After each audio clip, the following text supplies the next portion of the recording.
प्रभु,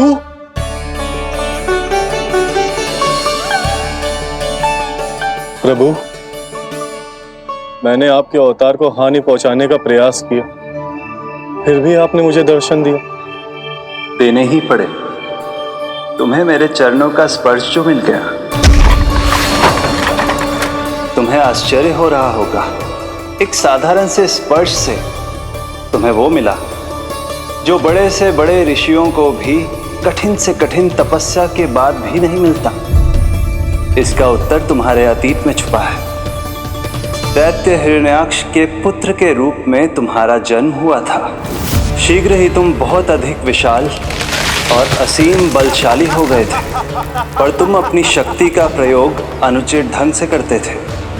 एक दिन तुमने महर्षि लोमस के आश्रम में बहुत ही उत्पात मचाया, हरे भरे वृक्षों को नष्ट कर दिया।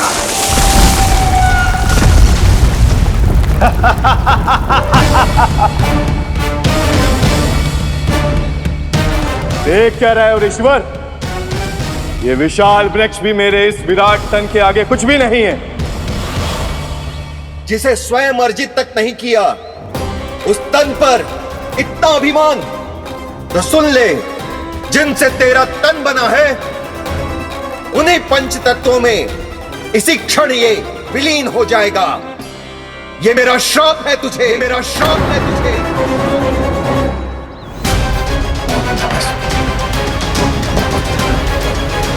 हाँ।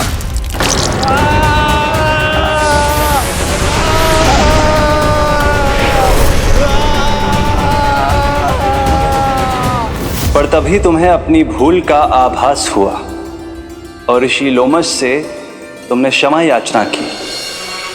क्षमा करे ऋषिवर, क्षमा करे। मैं मूर्ख, अभिमानी हूँ, अज्ञानी हूँ, परंतु आप तो दया के सागर है। कृपा करे ऋषिवर, कृपा करे। बिना तन के मैं कैसे जीवित रह पाऊंगा? तुम जीवित भी रहोगे और अपने दैनिक कार्यों का संचालन भी कर पाओगे, किंतु सजीव प्राणियों या निर्जीव वस्तुओं की सहायता से।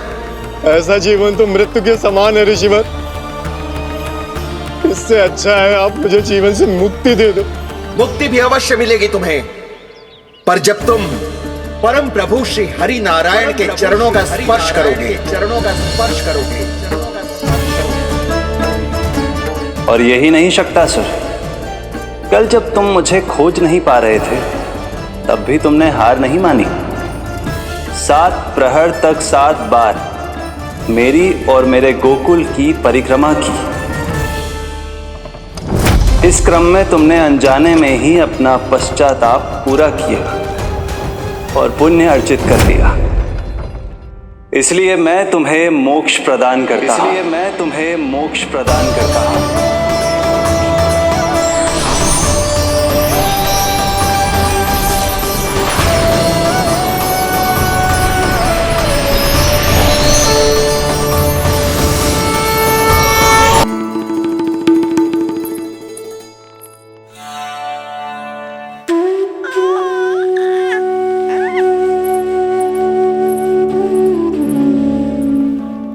यशोदा, क्या हुआ? बोलो ना, क्या सोच रही हो? मुझे बहुत चिंता हो रही है जीजी। मेरे लल्ला के साथ कुछ ना कुछ दुर्घटना होती रहती है। अरे, अभी बाहर ही तुम सबको समझा रही थी, अब भीतर आते ही क्या हो गया तुम्हें? बाहर समझाने वाली मैं ना थी जीजी, वो तो गोकुल की रानी जसोदा थी। किंतु भीतर से मैं अपने नीलमणि की मैया हूं, बस। और एक मैया को कितनी चिंता होती है, इसे आपसे अधिक कौन जान सकता है। बहुत बड़ा धक्का लगा है मैया को इस घटना से। अब तो ये मेरी रक्षा के लिए और भी अधिक चिंतित हो जाएंगी। यंत्र का कंठक, पूजा पाठ, इतने सारे प्रहरी, सुरक्षा के प्रबंध, यदि इतने सबके बाद भी मैं अपने लल्ला की रक्षा न कर पाई, तो मुझसे अधिक अभागी कौन हो सकती है? मैं तुम्हारे मन की दशा समझती हूँ यशोदा। इसी चिंता के कारण ही तो मैंने आज तक अपने पुत्र को छुपा कर रखा है। मैं जानती हूँ जिज्जी, मैं समझती हूँ। मैंने तो नीलमणि के लिए इतने सारे संस्कार भी करो है, पूजा पाठ की है, किंतु मैंने तो आज तक अपने पुत्र का एक भी संस्कार नहीं किया है। आंसू पोंछ लीजिए बड़ी माँ, शीघ्र ही सब कुछ ठीक हो जाएगा। जब मैंने उसे जन्म दिया उसके बाद से आज तक न उसे घर के बाहर लाई हूँ न कोई संस्कार किया है। मैं तो उसका नामकरण भी नहीं करवा पाई हूँ यशोदा। उसके जन्म के समय स्वामी ने यह संदेश भिजवाया था कि उस कंस को हमारे पुत्र के बारे में तनिक भी भनक नहीं पड़नी चाहिए। तब से आज तक भय के छाव में जीती आई हूँ कि वो कंस कहीं हमारे पुत्र को भी ना मार दे, जैसे देवकी के सारे संतानों को मार दिया है।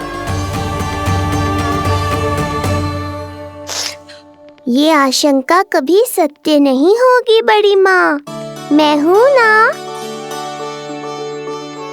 माँ अपनी संतान के मन की बात बिना कहे ही समझ जाती है।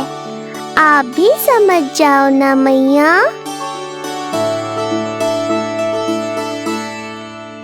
जिज्जी, हमें रोना ना चाहिए। हमें देख के लल्ला भी रो रहा है। मैया, आपकी सहायता की आवश्यकता है मुझे ऐसे क्यों लग रहा है जैसे लल्ला मुझसे कुछ कहना चाह रहा है। दाऊ को हम सबसे दूर कब तक रखेंगे बड़ी माँ? ये सोच रहा होगा कि अब तक आपने इसके दाऊ को छुपा के क्यों रखो है। मैं उनसे मिलना चाहता हूँ मैया। जिज्जी, कितना मन करता होगा ना इसका अपने दाऊ से मिलने का। और आपके लल्ला का भी तो मन करता होगा ना कि अपने छोटे भाई को मिले। कितनी बातें करते हैं हम दोनों की इनके सामने। हाँ यशोदा, मैं भी अपने पुत्र को नीलमणि के बारे में सब कुछ बताती हूँ। तो बस फिर हमें साथ साथ रखिए ना। मेरा आधा हिस्सा है वो, उनके बिना मैं अधूरा हूँ मैया। ये दोनों भाई एक दूसरे के बिना अधूरे हैं जिज्जी। हमें इन दोनों को साथ ही रखना चाहिए। आप ही सोचो, यदि नीलमणि की रक्षा होगी तो आपका लल्ला भी तो सुरक्षित रहेगा। तुम सच कह रही हो यशोदा। हमें इन दोनों को मिलाना चाहिए और साथ में ही रखना चाहिए, सुरक्षित। तब तो शीघ्र ही पंडित जी को बुलाकर हमें शुभ मुहूर्त निकलवाना चाहिए। शुभ मुहूर्त? हाँ, शुभ मुहूर्त। दोनों भाइयों के मिलन के साथ साथ उनका नामकरण संस्कार भी करवा देते। अब अपने दाऊ से मिलूंगा मैं।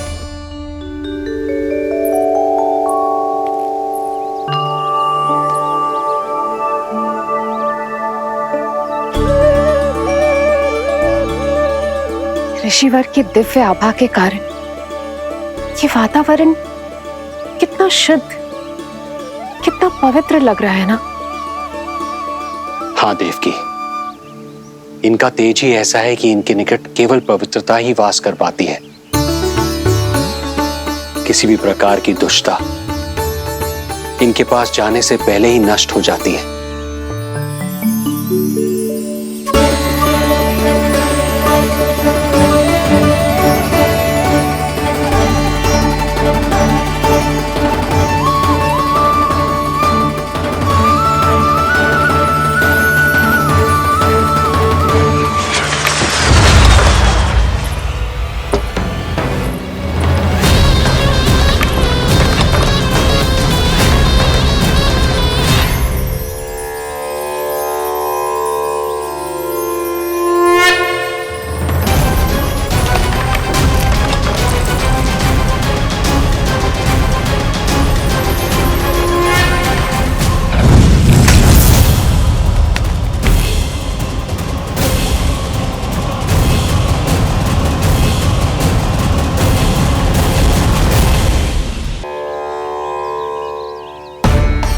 इनका तेज ही ऐसा है कि इनके निकट केवल पवित्रता ही वास कर पाती है।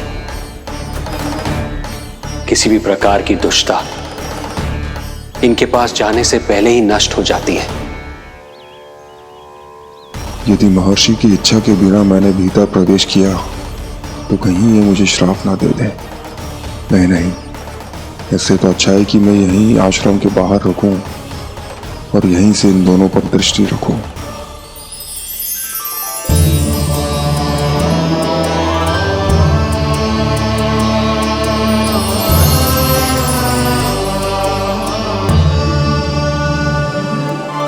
आपके आने का आभास हो गया था राजन। गुरुदेव, जो संतानें हमने खो दी है उनका श्राद्ध करवाने की विनती लेकर हम आपके पास आए हैं। आपका आना व्यर्थ नहीं जाएगा राजन, परंतु मुझे आभास हो रहा है श्राद्ध कर्म इस भेंट का एकमात्र कारण नहीं है।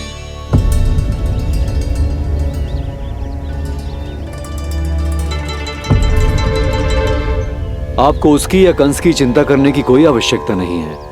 निश्चिंत होकर बताइए कि आपकी इच्छा क्या है। गुरुदेव, वर्तमान में मेरी प्रथम पत्नी रोहिणी पुत्र सहित गोकुल में निवास कर रही है। हमारे उस पुत्र का और भाभी यशोदा के पुत्र का नामकरण संस्कार करवा दीजिए। बस यही हमारा सौभाग्य होगा। मुझे कुछ सुनाई क्यों नहीं दे रहा है?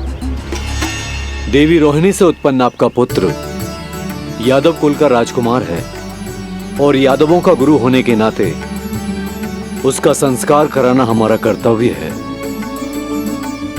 परंतु यशोदा पुत्र का नामकरण वो आप मुझसे क्यों करवाना चाहते हैं?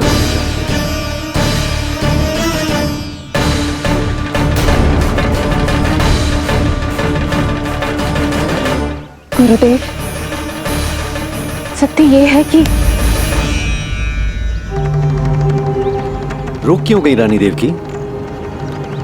आपके मन में जो कुछ है कहिए।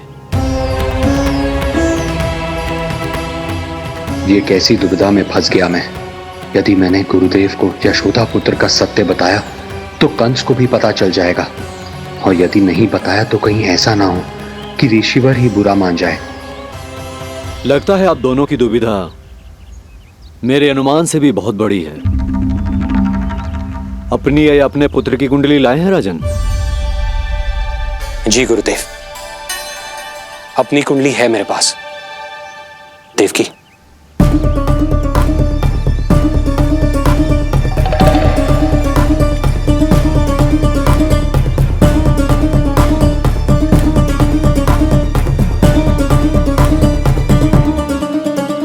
जो रहस्य आप नहीं बता पा रहे हैं राजन, वो ये कुंडली बताएगी।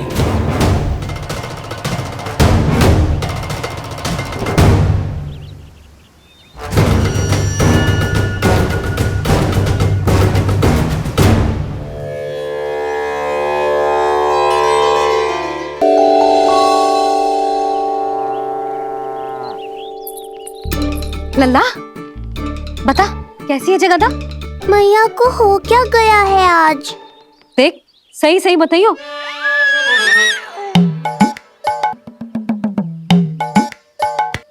अच्छी है ना? पसंद आएगी ना उसे? हाँ? या फिर जे मोर पंख वाला मुकुट दे दूं? पहली बार मिल रहा है तू, उपहार तो देना चाहिए ना? पर बड़े तो वो है ना मैया, उपहार तो वो देंगे मुझे।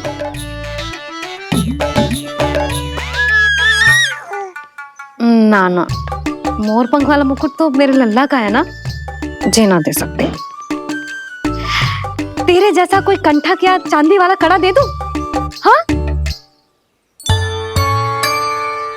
इस मिलन के लिए मुझसे अधिक उतावली तो मैया है।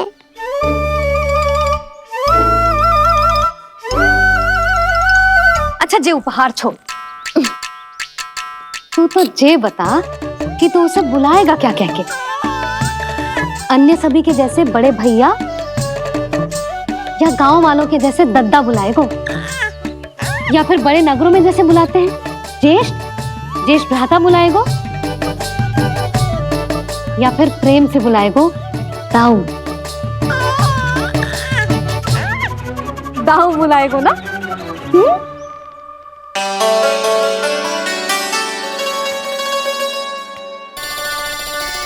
सुनो आपने, हमारे लल्ला ने निर्णय ले लियो, ये अपने भैया को दाऊ कहकर बुलाएगो।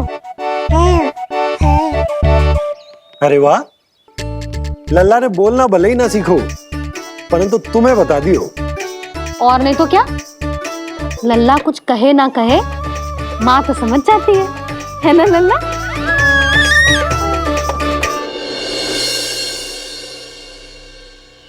और इसने दाऊ वाली बात पे हाँ भी की है। हाँ हाँ तो सदानंद जी ने भी कर दी है। लो, मैं तो भूल ही गई। क्या कही पंडित जी ने? बता तो ना यशोदा, बाहर से आया हूँ, हाथ पैर तो धो लूं। हाँ, ये लो। अब बताओ, कब का मुहूर्त निकालो है? तनिक हाथ मुंह पूछ लूं। अब बताओ क्या कही उन्होंने? यशोदा थक गए हूँ, तनिक सांस तो लेने दो। बाहर से आया हूँ, जल ना पूछोगी?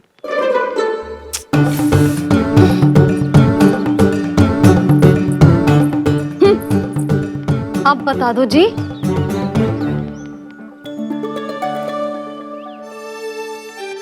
बाबा अब बता भी दो, नहीं तो खेल खेल में खेल हो जाएगा। हाँ बताओ।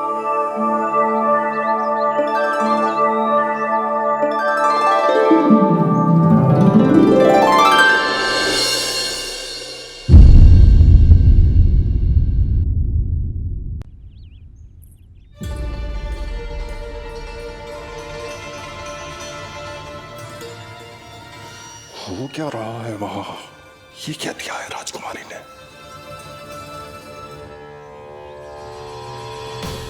गुरुदेव, शीघ्र ही कोई मुहूर्त बता दे तो बड़ी कृपा होगी। नंद महाराज, अब क्या नामकरण का मुहूर्त भी मुहूर्त निकाल के बताओगे आप? हैं? क्रोधित क्यों हो रही हो यशोदा? बता तो हूँ, धैर्य धरो। हाथ मुंह धो लिया, जल पी लिया, विश्राम कर लिया, अब कितनी प्रतीक्षा करवाओगे? हैं? मैं सब समझ रही हूँ, आप जानबूझ के मुझे सताने के लिए ना बता रहे। मैया कितनी भोली है बाबा, आप क्यों सता रहे हो उन्हें? बस बस बस, इतना भावुक होने की आवश्यकता ना है। बता तो, पंडित जी ने बताया है एक बहुत ही शुभ मुहूर्त आने वाले सप्ताह में ये है। और जानती हो जिस शुभ मुहूर्त किस दिन पड़ेगा?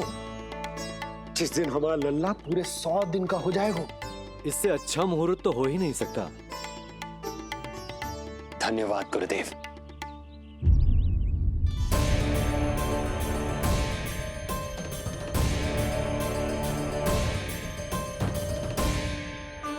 क्या हुआ गुरुदेव? कुछ समस्या है क्या? जो सत्य सारे संसार को पता है और जो संकेत ये कुंडली दे रही है, दोनों में विरोधाभास है राजन।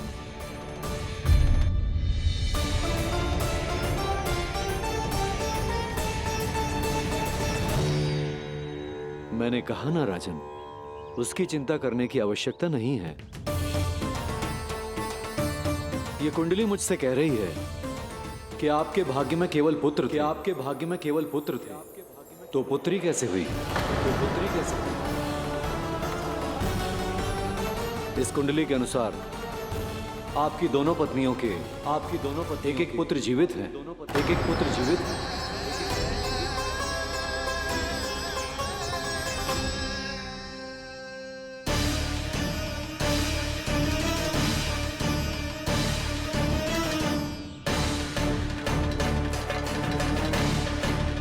देवकी,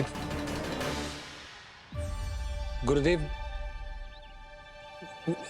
मैं कुछ कैसे? कहने की आवश्यकता नहीं है राजन, मैं जानता हूं मेरे प्रश्नों के उत्तर कहां मिलेंगे। अरे कौन से प्रश्न और कैसे उत्तर? किस बारे में बात कर रहे हैं? ये लोग जो भी बात कर रहे हैं वो मुझे सुनाई क्यों नहीं थी? सही समय की प्रतीक्षा कीजिए राजन, आपके दोनों कार्य पूर्ण होंगे।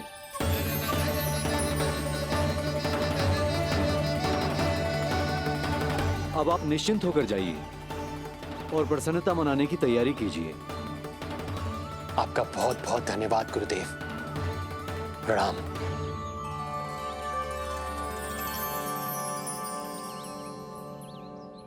सच्ची? पहले नारायण को धन्यवाद दूं कि लल्ला को सूचना दूं? कुछ समझ में ना आ रहा। लल्ला, मैं अभी आया।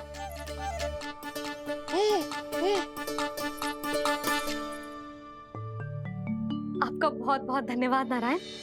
अब शीघ्र ही मेरे लल्ला और उसके दाऊ को उनके नाम मिल जाएंगे, वो नाम जिससे वे पूरे संसार में पहचाने जाएंगे। अब लल्ला को बताती हूँ। लल्ला,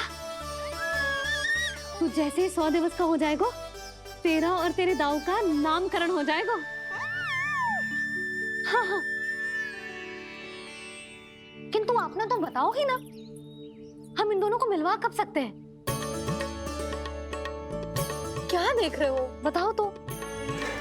यशोदा, पंडित जी ने कही कि दोनों भाइयों को मिलवाने के लिए कोई मुहूर्त की आवश्यकता ना है, तो हम चाहे तो इन्हें आज भी मिलवा सकते हैं। लल्ला, सुनो तूने? तू आज ही अपने दाऊ से मिल सकता है। मैं अभी सारी तैयारियां करती हूँ। भव्य मिलन होगा गोकुल में, भव्य मिलन। कुंडली के अनुसार इन दोनों के 8 पुत्रों में से 2 जीवित बचे हैं। पहला तो रोहिणी पुत्र है, पर दूसरा कौन है? और वो कन्या कौन थी जिसे कंस ने मारा था? वासुदेव की कुंडली में अभी तक पुत्री योग बना ही नहीं है।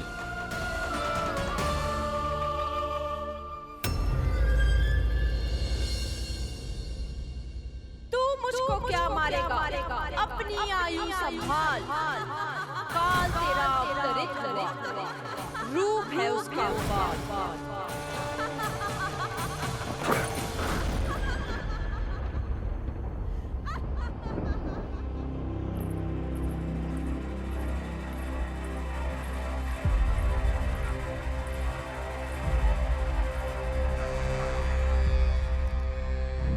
आधी रात को इस तरह से उठकर बैठे हुए हैं आप स्वामी। मैं ये तो नहीं जानती कि किस बुरे स्वप्न ने आपकी नींद छीन ली है, परंतु इतना अवश्य जानती हूँ कि जो सूचना ये गुप्तचर लेकर आया है, इसे सुनकर आप रात भर सो नहीं पाएंगे।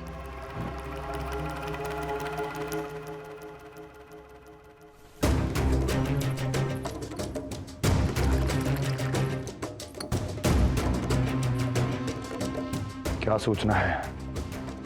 महाराज, उत्कच मारा गया, उत्कच मारा गया, उत्कच मारा गया।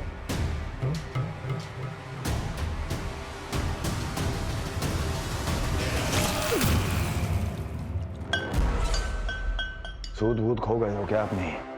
जो दिखता ही नहीं उसे मारा कैसे जा सकता है? इसने स्वयं देखा था महाराज। जिस शकट में समाकर शक्तासुर उस बालक को कुचलने वाला था, आपके शत्रु ने उसी शकट को चकनाचूर कर दिया।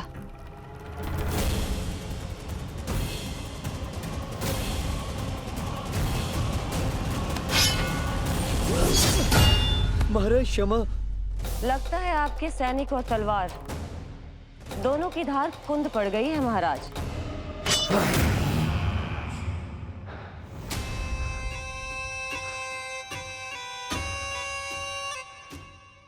इस तलवार की धार पर अब तभी विश्वास दृढ़ होगा जब ये उस बालक के रक्त से स्नान कर लेगी।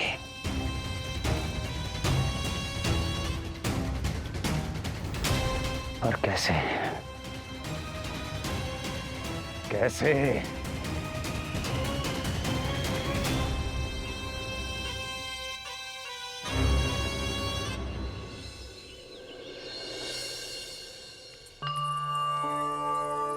कैसी लगी तुझे दाऊ से मिलने की तैयारी?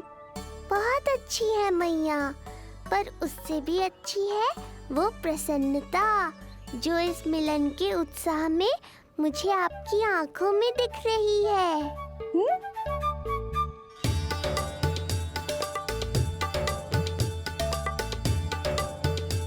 यशोदा, तुमने तो दो भाइयों के मिलन को भी त्योहार बना दियो।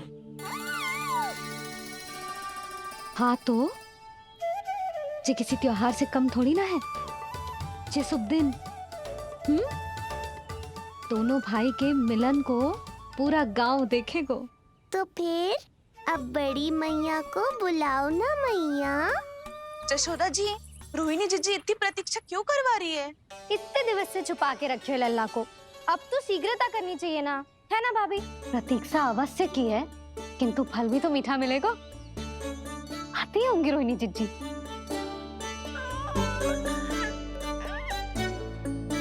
जीजी, कहीं उन्होंने अपना विचार तो ना बदल दियो?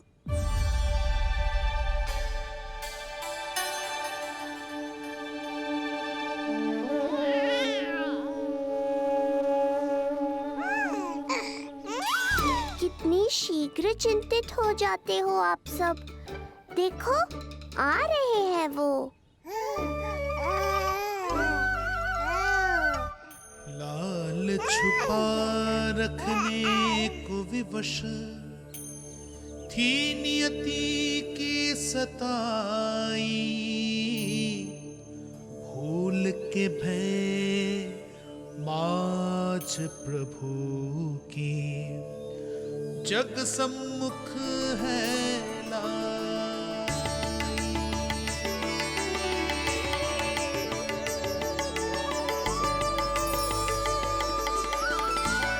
देखो तो कितनी मधुर मुस्कान है।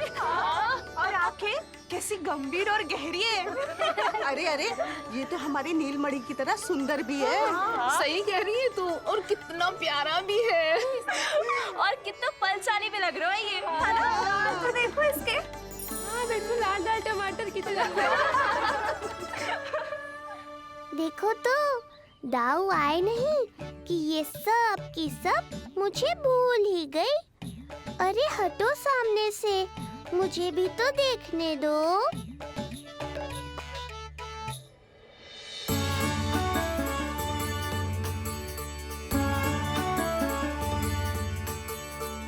मैया सहायता करो ना।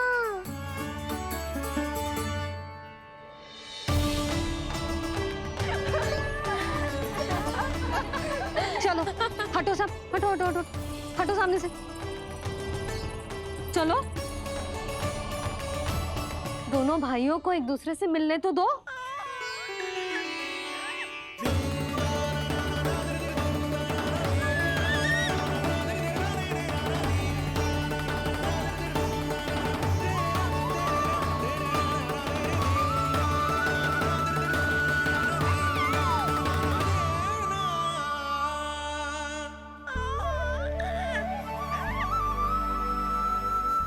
चल लल्ला, चल आजा।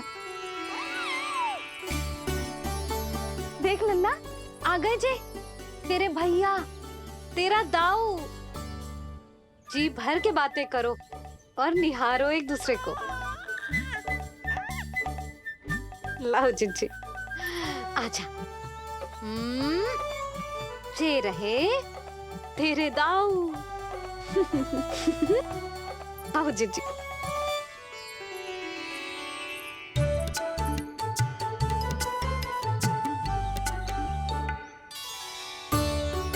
स्वागत है दाऊ। कितनी प्रतीक्षा के बाद अब जाकर आपसे भेंट हुई है।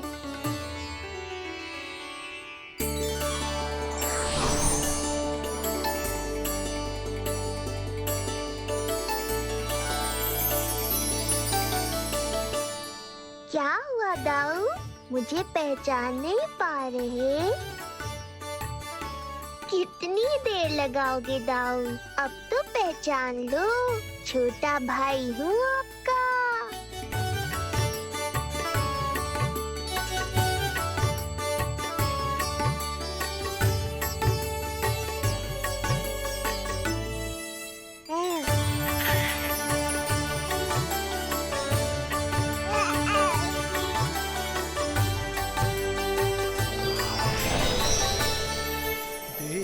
प्रभु को भक्त शेष की आंखें हैं भर आई,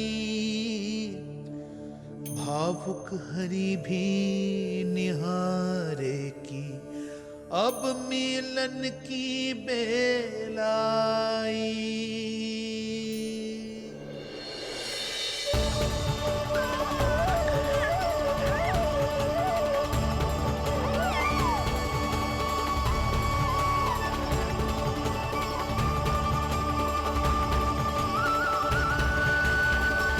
प्रभु, आपके दर्शन पाकर मैं धन्य हो गया।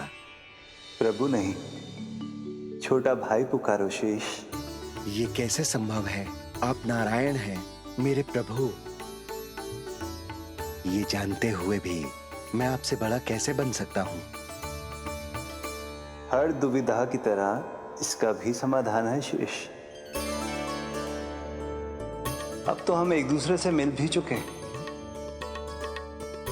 पृथ्वी पर हमारा सूत्र जुड़ चुका है, इसलिए समय के साथ तुम ये भूल जाओगे कि तुम्हारा ये भाई मेरा ही अवतार है। ये क्या कह रहे हैं प्रभु? वही जो आवश्यक है, नहीं तो तुम नीलमणि के बड़े भाई होने का कर्तव्य कैसे निभाओगे? कैसे डांटोगे मुझे?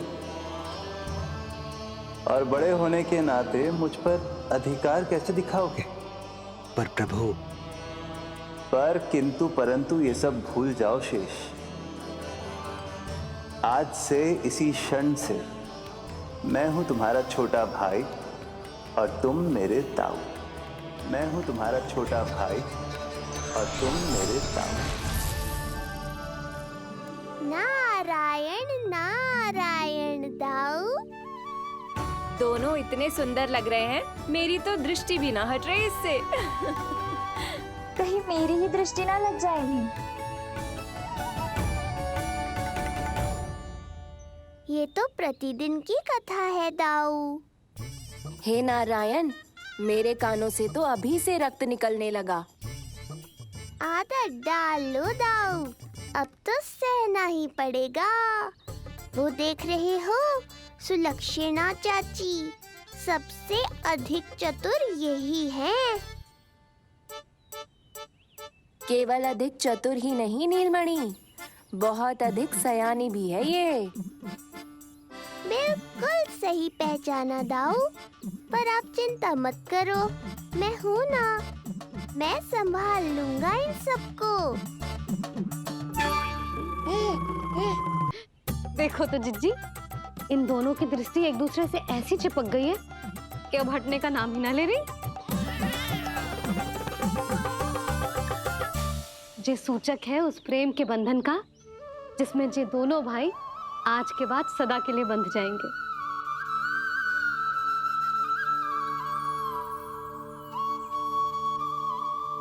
मुझसे भूल हो गई यशोदा, मैंने इन दोनों को पहले ही मिलवा देना चाहिए था।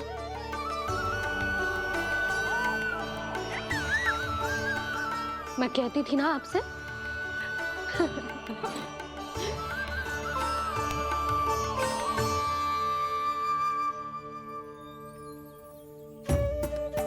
आई मैं।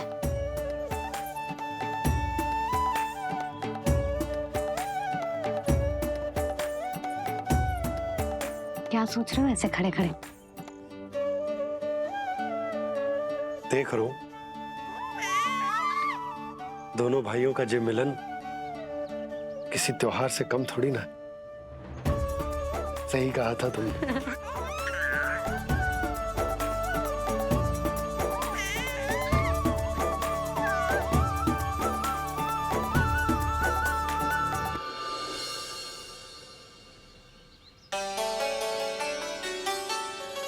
सुना ना तूने जो गोपिया क्या कह रही थी कि नीलमणि का दाऊ कितना बलशाली है? इसका तो यही अर्थ हुआ ना कि नीलमणि अपने दाऊ जितना बलशाली ना है। अब समझा मैया कि आज मुझसे इतना व्यायाम क्यों करवाया जा रहा है। पर मुझे पता है मेरा नीलमणि सबसे अधिक बलशाली है। हाँ। उज्जवल ने कही थी ना, नीलमणि ने यूं उड़ा दिया था काले कौवे को मथुरा की ओर। और उज्जवल ने तो ये भी कही थी कि नीलमणि ने अपने पांव से सकट पे प्रहार भी किया था। कैसे किया था प्रहार? कैसे किया था? लग गई मैया को। कैसे किया था? फिर से बता कैसे किया था?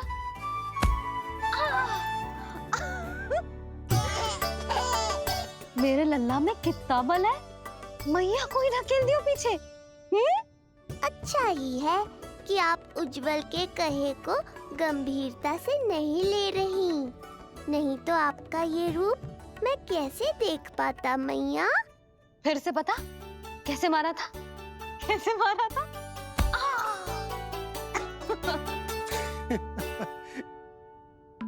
लल्ला तू बड़े के जैसे कब से हंसने लगो?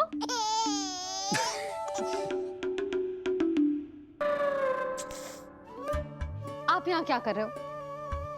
छुप छुप के मैया और लल्ला को खेलते हुए देखने के अतिरिक्त और कोई कार्य ना है आपके पास? कार्य तो है, पर यह अधिकार भी है कि मैं अपनी बड़ी सी पत्नी को अपने छोटे से लल्ला के साथ छोटे बालकों की तरह व्यवहार करते हुए देखूं। हाँ? अब देख लियो ना, अब जाओ अपना कार्य करो। कार्य तो कर लूंगा, परंतु मेरा पेट मुझसे कह रहा है कि इसे भूख लगी। भूख लग गई? भोजन का समय होगा। अभी लगाती हूँ भोजन।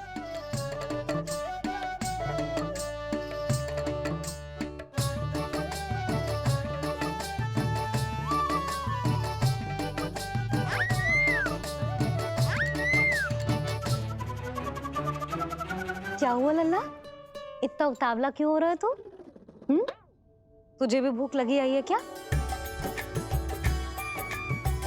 सच्ची में भूख लगी आई है कि मंद मंद मुस्कुरा के मैया को बांधना चाहता है? तनिक रुक जा, तेरे बाबा को भोजन परोस के यूं गई और यूं आई। मेरा अच्छा लल्ला। आई।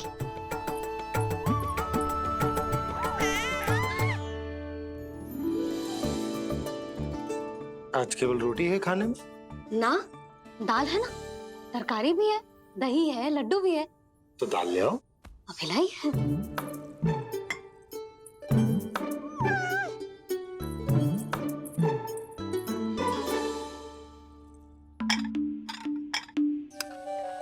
अवश्य भूख ही लगी होगी उसे। यशोदा, दही नहीं दाल। क्षमा करना, भूल हो गई।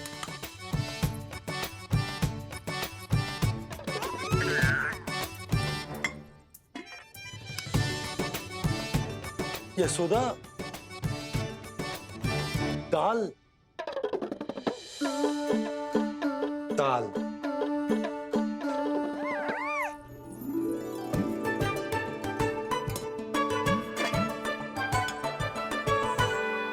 अब ऐसे क्या देख रहे हो? बोला ना भूल हो गई। सब मिला के खा लो, पेट में तो मिलना ही है। थोड़े चावल मिलेंगे? हाँ मिलेंगे, अवश्य मिलेंगे।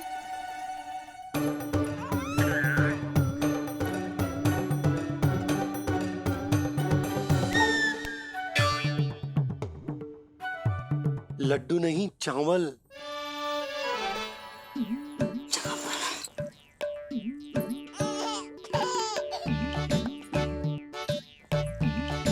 हंस क्या रहे हो जी?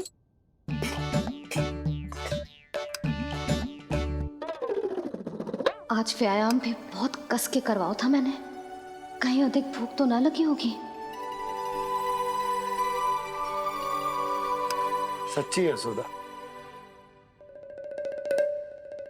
बिल्कुल ना बदले तू।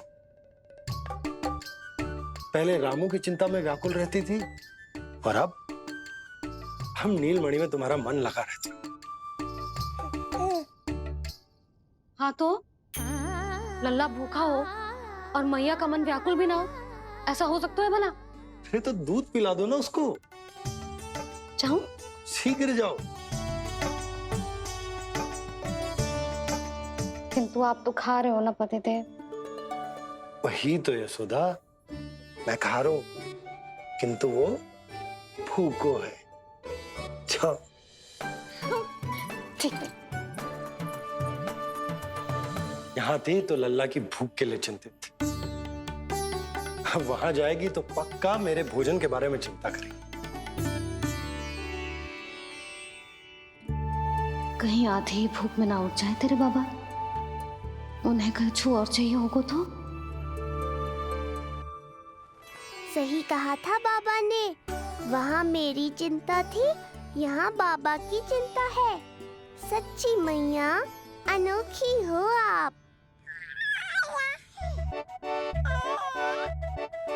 अरे इतने से पेट भर गया तेरा? ना, ये वाली मुस्कुराहट तो मत ही दिखा मुझे। इतनी शीघ्र तेरा पेट भर ही ना सकता।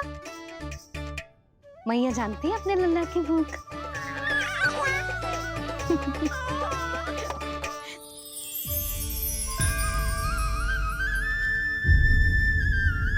ये क्या है लल्ला? ये क्या था तेरे मुंह में? दिखा दिखा।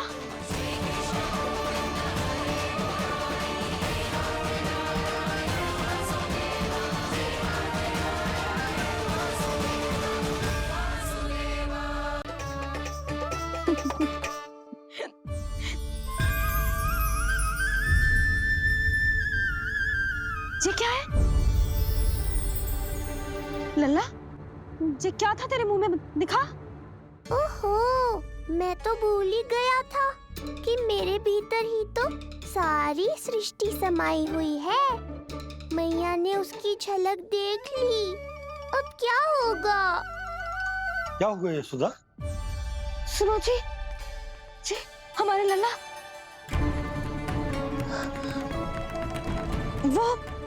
वो इसके मुंह में। क्या? भूल जाओ ना मैया, कुछ नहीं था मेरे मुंह में। लल्ला मुंह खोल के बाबा को दिखा।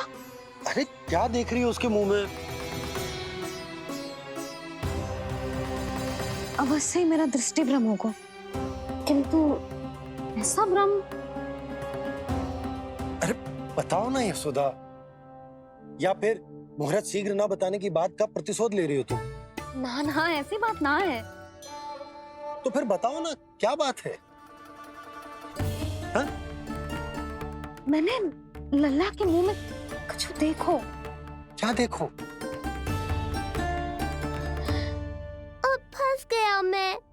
मैया बाबा को सब कुछ बता देंगी और राय का पहाड़ बन जाएगा। फिर कैसे संभालूंगा इन दोनों को? ऐसे लगो जैसे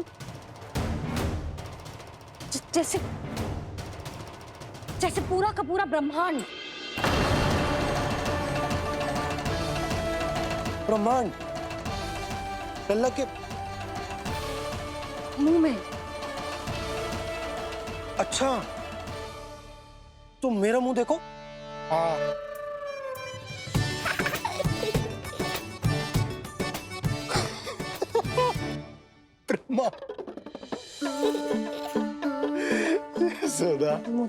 मुझे पता था आप मेरा उपहास उड़ाओगे। अरे नहीं, तुम देखो तो सही।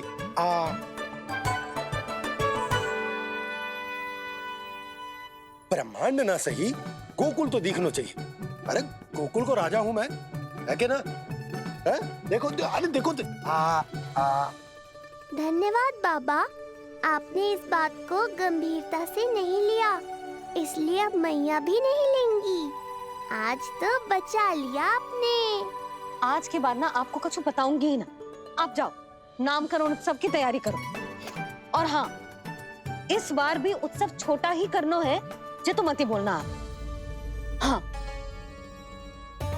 अब इसे कैसे समझाऊं कि हम कोई भी उत्सव बड़ा ना कर सकते? व्यर्थ ही कंस की दृष्टि पड़ जाएगी हम पर।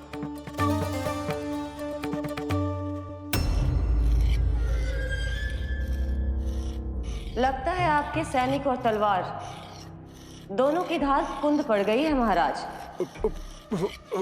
महाराज, मुझे भय था कि कहीं ऋषि गर्ग मुझे श्राप ना दे दे।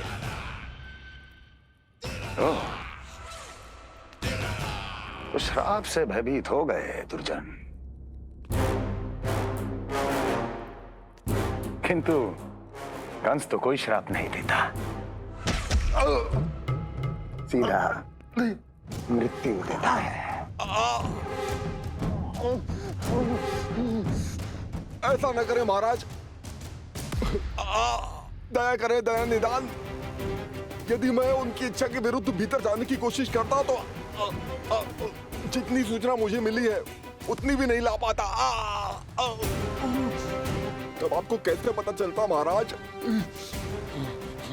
कि आपकी बहन और बहनोई मात्र अपनी मृत संतानों के श्राद्ध के लिए बाहर नहीं गए थे?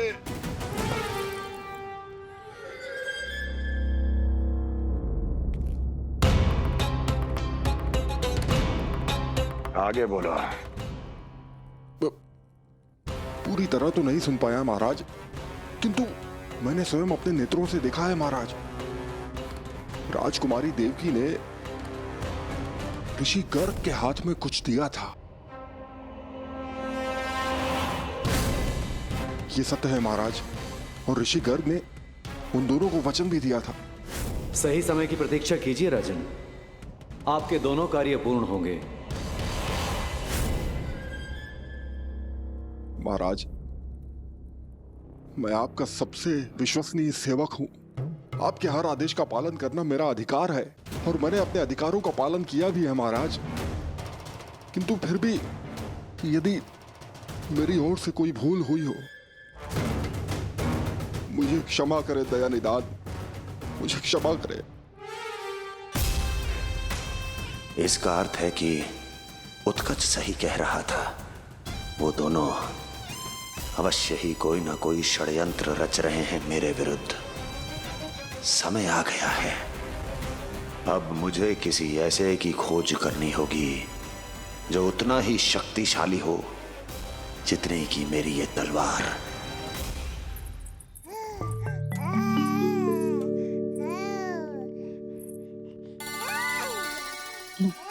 अभी से पुकारने लगो जी, अभी तो आई हूँ रसोई में।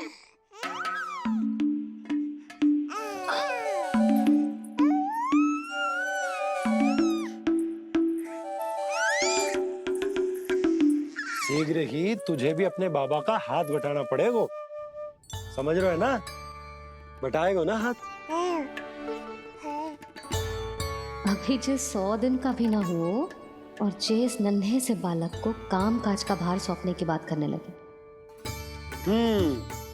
काम का नाम सुनते ही मुख से स्वर ना निकल रहे तेरे। अभी तो बड़ा ऊ कर रहा था। बता, हाथ बटाएगो के ना? अरे बता ना।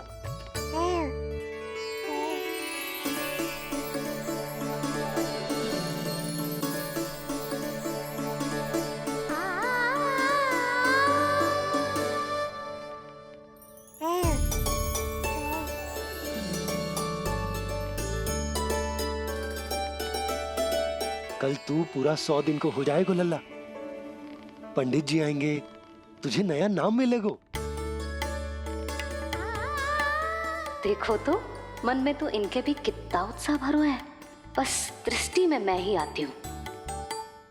और कल तुझे वो नाम मिलेगा लल्ला जिससे पूरा संसार तुझे पहचानेगा।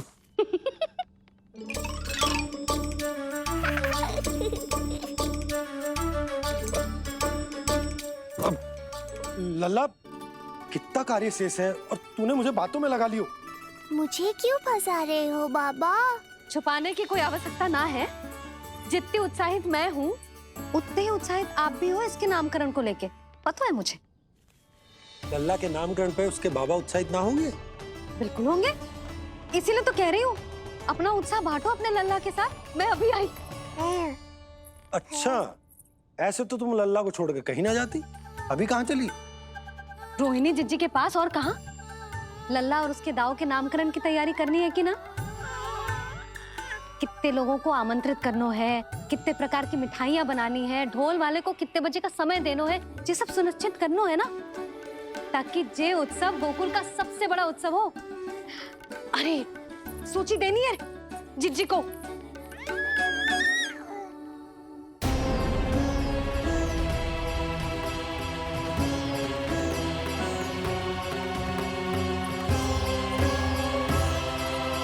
सबकी कोई आवश्यकता ना है। आवश्यकता ना है मतलब? कहना क्या चाहते हो आप? मैं ये कहना चाहता हूं कि यशोदा, सत्य तो ये है कि हमें दुख में ना अत्यधिक दुखी होना चाहिए और ना सुख में अत्यधिक उत्साहित। प्रसन्नता कितने भी क्यों ना, हमें उत्सव संयम से ही मनाना चाहिए। इतने वर्ष संयम ही तो रखा था ना नंद जी। ये समय संयम का ना आनंद से बावले हो जाने का है। यशोदा, हम आयोजन छोटा ही करेंगे। मैं कुछ सोच समझ कर ही तो कह रहा हूं।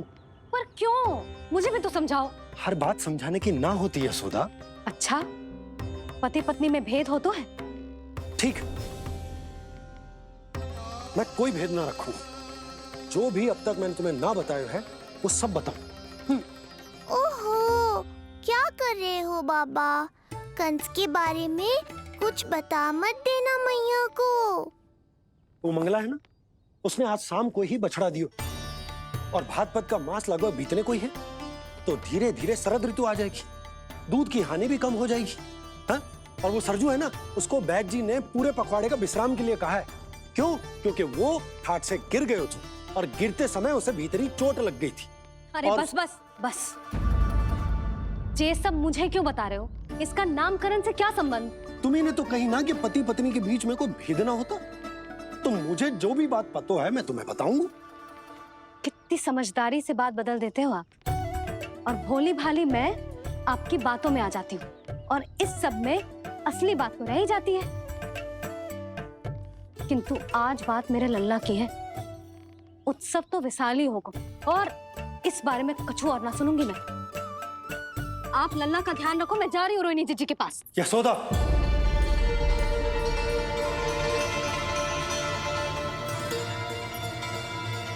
बात केवल सुनने की ना होती, उसे समझना भी पड़ता है।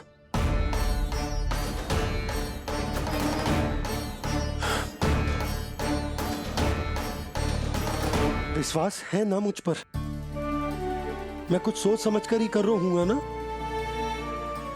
उत्सव तो छोटा ही होगा।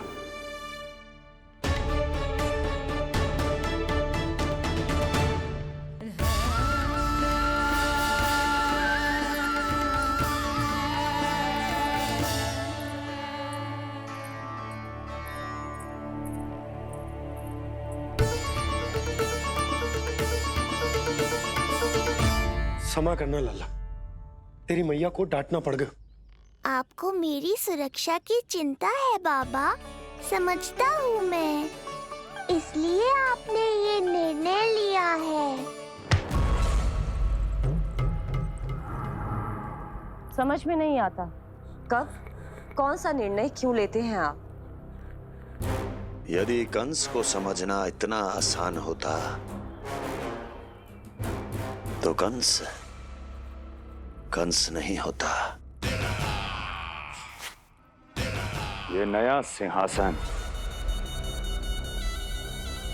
उसके लिए है जो मेरा विश्वास पात्र बनेगा।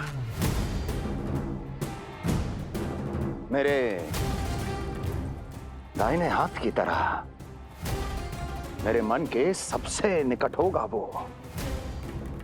मंत्री परिषद में विशेष स्थान की प्राप्ति होगी। मेरे बाद पूरे राज्य के लिए उसी का वचन होगा। शासन, किंतु ये अधिकार केवल उसे प्राप्त होगा जो मेरी परीक्षा में उत्तीर्ण होगा। मेरा सबसे महत्वपूर्ण कार्य करेगा वो। इसलिए जाओ, कह दो सभी बाहुबलियों को, महाबलियों को, दैत्यों को, दानवों को, प्रेतों को, पिशाचों को, सभी को ये सूचना दे दो ना ना ना ना, सूचना नहीं, चुनौती दो कि यदि साहस है तो आए, मेरी परीक्षा में उत्तीर्ण हो और इस सिंहासन पर बैठने का अधिकार प्राप्त कर ले। जाओ। और हां, ये अवश्य कहना कि केवल वही आए जिनके हृदय में साहस का ज्वालामुखी धधकता हो, जिनकी तलवारें पर्वतों का सीना चीरने को व्याकुल हो, जिनकी संकल्प शक्ति इतनी दृढ़ हो कि मृत्यु से टक्कर ले लें। कायर नहीं चाहिए मुझे। जाओ। महाराज, आप जिसे भी ये विशेष पद देंगे, भविष्य में यदि वही हमारे शीश पर बैठ गया तो क्या करेंगे आप? पहले ऐसा कोई योद्धा सामने तो आए अस्ति, जो उस विष्णु के अवतार का संहार कर सके।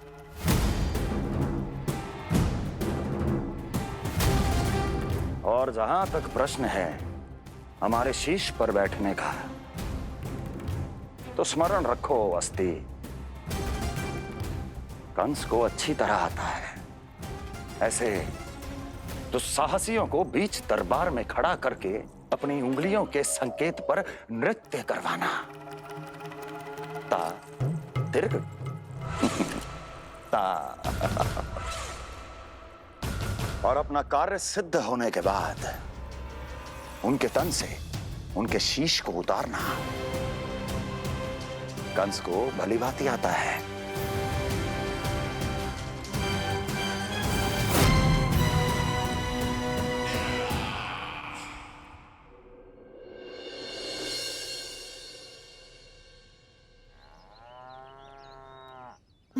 पूरे 100 दिन का होगा हुआ तो लल्ला, कम से कम 100 व्यक्ति तो आने चाहिए थे ना तेरे और तेरे दाऊ के नामकरण में। हाँ, अब तुम मुस्कुरा क्या रहो है? तू ही बता, जे भवन देख के लग रहा है कि यहाँ कोई उत्सव है?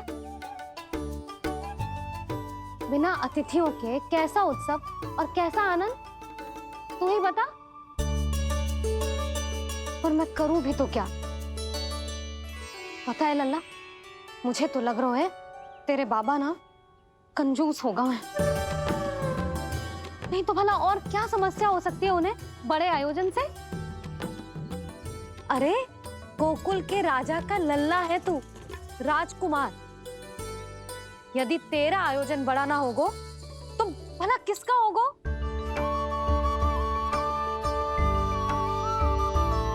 मेरी भूल है, मैं भोली हूं, इसीलिए व्यर्थ में तेरे बाबा की बातों में आ गई। मैं भोली हूं ना, व्यर्थ में उनका कहा मान गई। किंतु अब ना मैं कोई मांग रखूंगी, ना मैं उनसे बात करूंगी। और कहे देती हूँ लल्ला, सावधान जो इस बार तू बीच में आया तो। हाँ नहीं तो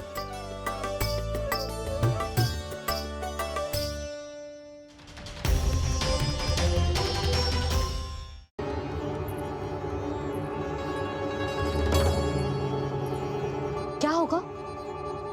हाँ, सब ठीक तो है ना?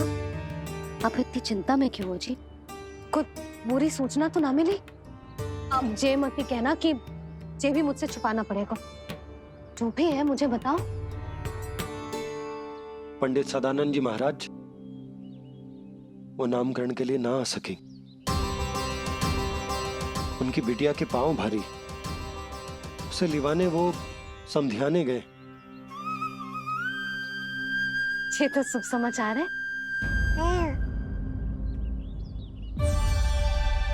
किंतु मेरे लल्ला का नामकरण अब वो सही मुहूर्त पे कैसे होगा?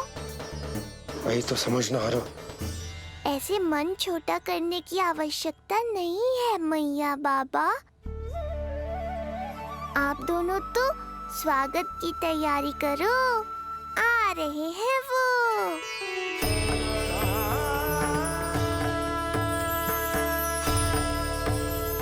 लो, आ गए वो जिनकी मुझे प्रतीक्षा थी। आप दोनों व्यर्थ ही चिंता कर रहे थे।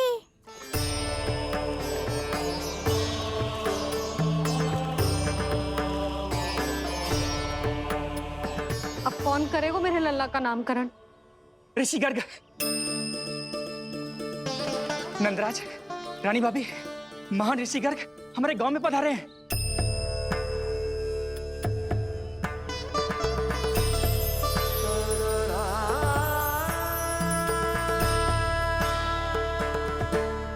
ऋषि गर्ग गोकुल में?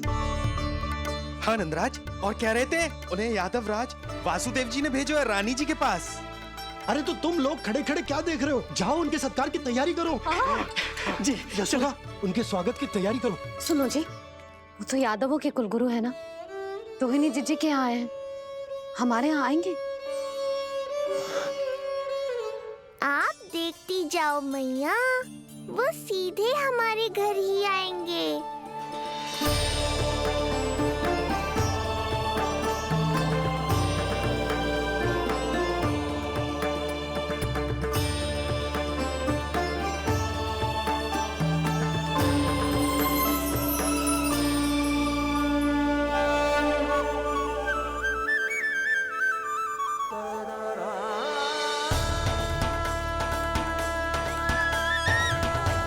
ये क्या हो रहा है मुझे? मैं उस भवन की ओर क्यों बढ़ा जा रहा हूँ? क्योंकि आपके यहाँ आने से ही मेरी मैया बाबा की चिंता समाप्त होगी ऋषिवर। ये बात तो मैं न जानता, परंतु मुझे जाकर उनको स्वागत करना चाहिए।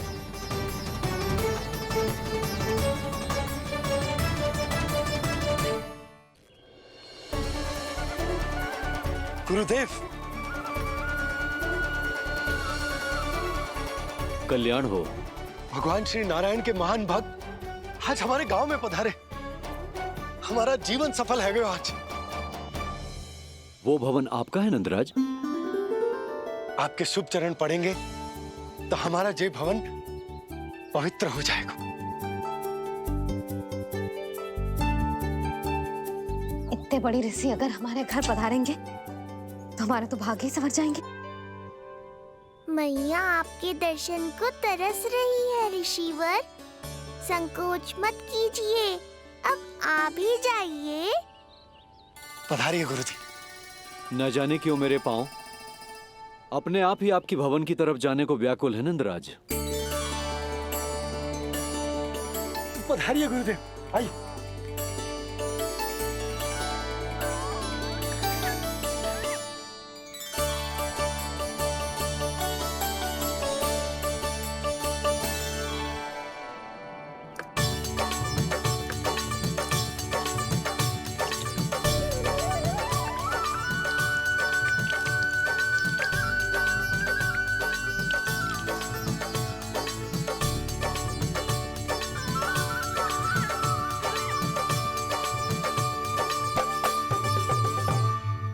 कल्याण हो। पधारिए।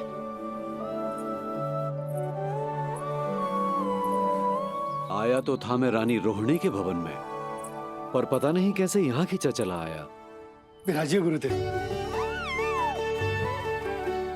महाराज, आप इसे भी रोहिणी जीजी का ही घर समझिए, मैं अब भी बुला कर लाती हूँ। महाराज, ये हमारा सौभाग्य है कि आपने यहाँ आना स्वीकार किया। कहिए, क्या सेवा करूं मैं आपकी? मुझे आपके भाई वासुदेव ने भेजा है नंदराज।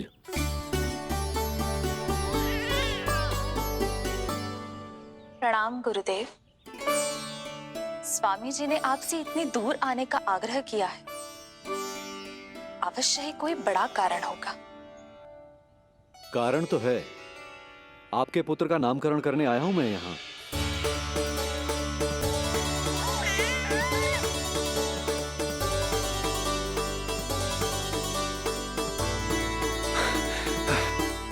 ऋषिवर, तब तो आप अत्यंत ही शुभ दिन पधारे।